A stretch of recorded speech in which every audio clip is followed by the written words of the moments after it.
welcome to the channel and welcome to the show. I'm very excited to talk to you about Dutch farm magic this week. I've been wanting to make this video for a long time and today it's finally going to happen. In this video I will give you two examples of farm magic that are still practiced. One is practiced in Holland and one is practiced in Holland and I think the whole of Western civilization. Now I've called it Dutch farm magic, but because these are magical practices, you can trace the roots of these things back to pagan days. So that's long before there was a thing called Holland. But Holland is where I live. Dutch Pagans is the name of the channel, so we're calling it Dutch farm magic. Now the first example I'm going to give you, it isn't in the west of Holland, it's more in the east of Holland. To be more specific, it's in the east of Holland and the west of Germany. That whole area. Basically the whole area where the deity Vrouw Holle was being honored. What I'm talking about is Stiepeltekens. I don't know how you translate that, but if I could give it a go, steeple means something like a piece of wood, like a stave. And tekens means like a sign, or possibly a sigil. So stave sigils. It looks something like this. These are decorations that are still placed on the top of houses and the top of farms. Like I said, in the east of Holland and the west of Germany. They still do it to this day. Most people don't do it because of magical reasons. They do it because of tradition. But the tradition was a magical one. Now nobody knows how old this is. This is in part because these magical staves are made out of oak wood and they are placed on top of farms and buildings and houses. And they sit there in Dutch weather for many decades, and after a couple of decades they just wither away and then you have to make a new one. So nobody knows exactly how old it is. There are actually some historians that have a theory that in the old days there used to be a protective magical ritual where they placed a horse's head or two horses' heads on top of the house to protect it. They believed that the horse had significance when it came to the Germanic god Wodan. That offering a horse to Wodan gave protection. That was also the reason why the church banned the eating of horse meat in the 9th century, because it was related to pagan practices. Now I don't know if this is true, this is just a practice. What is it exactly that they do? Well, they place certain magical symbols on a stave on top of the building. And the idea is that your life and your house, which is a reflection of your life and your family life, that energy charges that Stiepelteken like an antenna. And it charges the sigils. It charges the sigils to change reality. We don't know how old it is, but we know for sure that it's older than Christianity. Because when Christianity came along, they tried to ban it, but they couldn't. And because they couldn't ban it, you know what they did? They incorporated it. So what you see later on is you see these pagan symbols like the sun wheel and like a heart, which can also be seen as a fertility symbol. And what you see on top of it is a Christian cross. Because if the Christian church can ban it, then they certainly want a piece of it.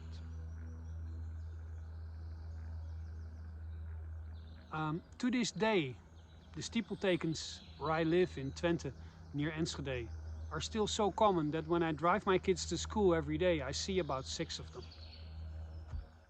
Like I said, nowadays it's not done for magical purposes, it's done for tradition, but that tradition has a magical history. That doesn't always mean that the people of this region of Holland always take it very seriously. Sometimes they have symbols regarding their profession, and there are even Stiepeltekens in which a guy made a magical sigil of his beer bottle because he really liked drinking beer. I don't know what that does to your life when you make a magical sigil of the thing that intoxicates you, but hey, to each his own, I guess. Some houses even have something of a tree of life. And you go like, is that like Yggdrasil? Well, no, it's a bit different. It's kind of the same, but kind of different. It's the tree that connects the earth to heaven, but they have branches, and each branch represents a generation. So if you have like a Stiepelteken with a tree, and it has like 5 branches, you can tell that the people who live here is the 5th generation who've been living in this farm. So it's still practiced to this day.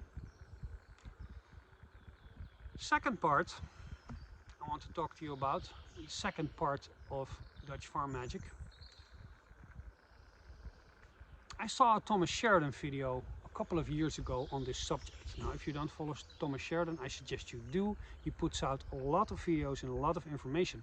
And he talked about a certain part of farm magic that he had a theory on, and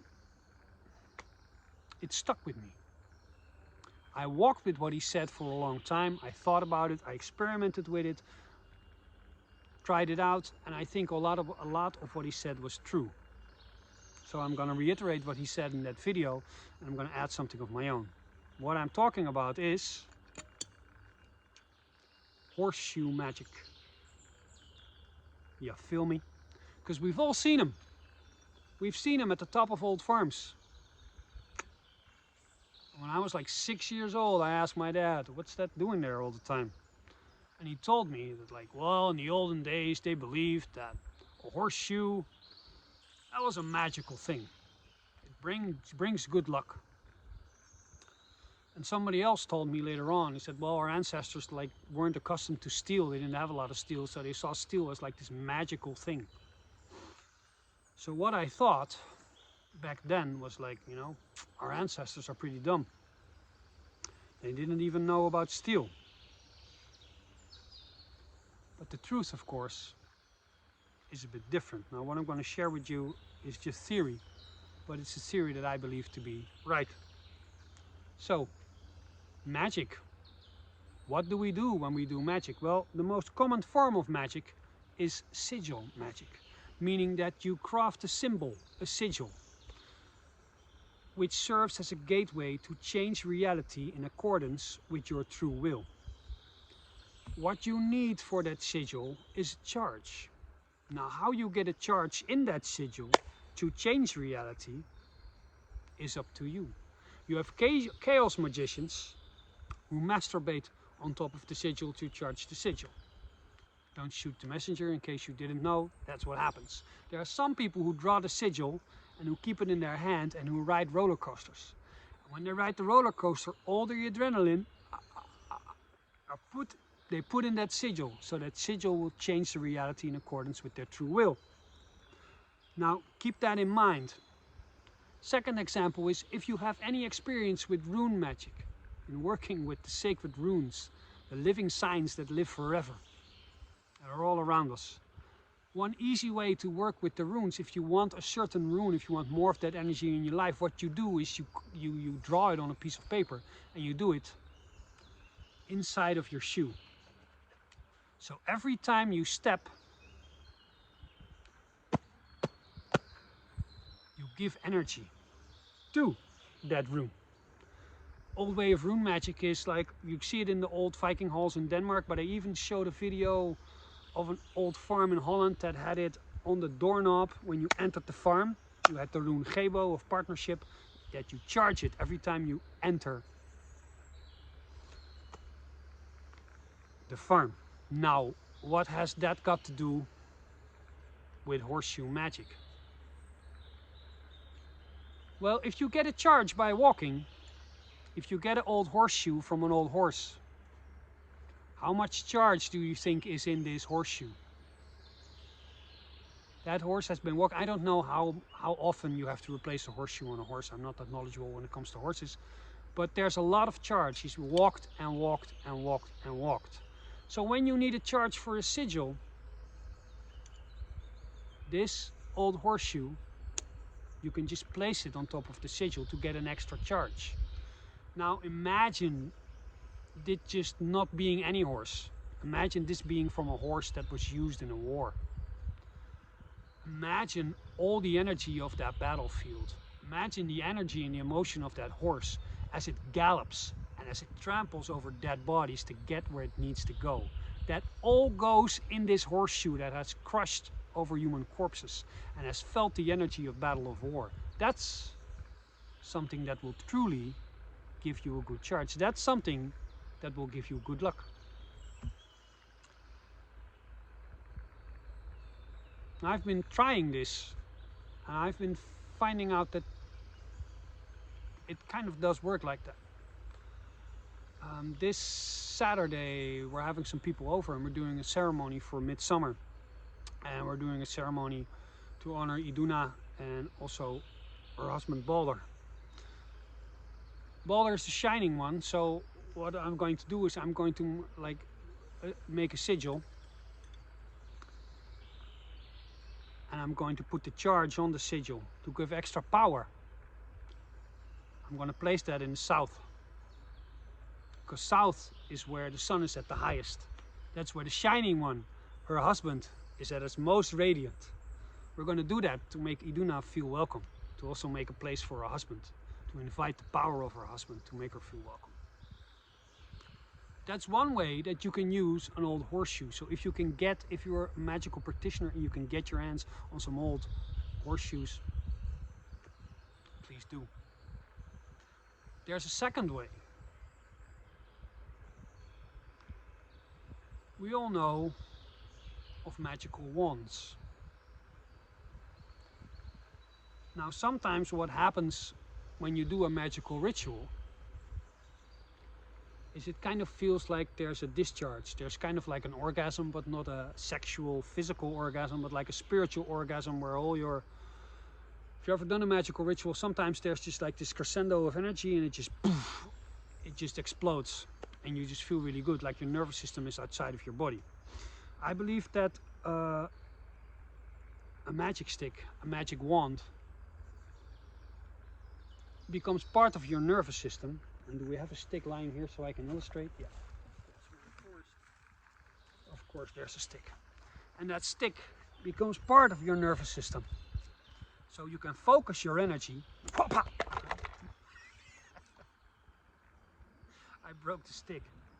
That's how powerful my magic is. I'm breaking sticks here, people. Okay. So you can focus your energy more clearly.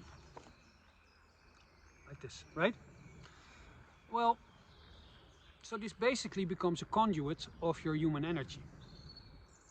It becomes a conduit of magical energy. Now, on the one hand, I have a stick. On the other hand, I have a piece of iron. What do you think is a better conduit for energy?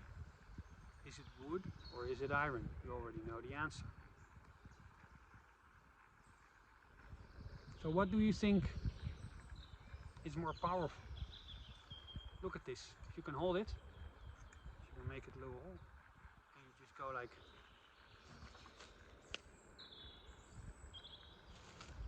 I think that's more powerful than taking a stick.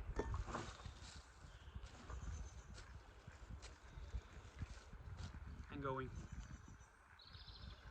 This feels empty. This feels charged, in part because it was part of a horse and there's a charge already in there, and in part because it's a better conduit for energy. So next time you go to an old farm and you see this hanging on top of something, know that the people who hung it knew something that the people today don't. And I hope this video connects and is shared so that more people know what our ancestors knew. And that we get part of our magic back. Let's take it back from the Freemason lodges. Nothing against the Freemasons. I just don't think they should have a monopoly on that shit. I think we should give it back to the people where it belongs. And I think horseshoe magic could be a big part of that. So Thank you for watching. Thank you for Thomas Sheridan for existing and giving me het voorzetje, giving me the push. Okay, thank you for watching. Ga met de goden. I'll see you all in 2 weeks.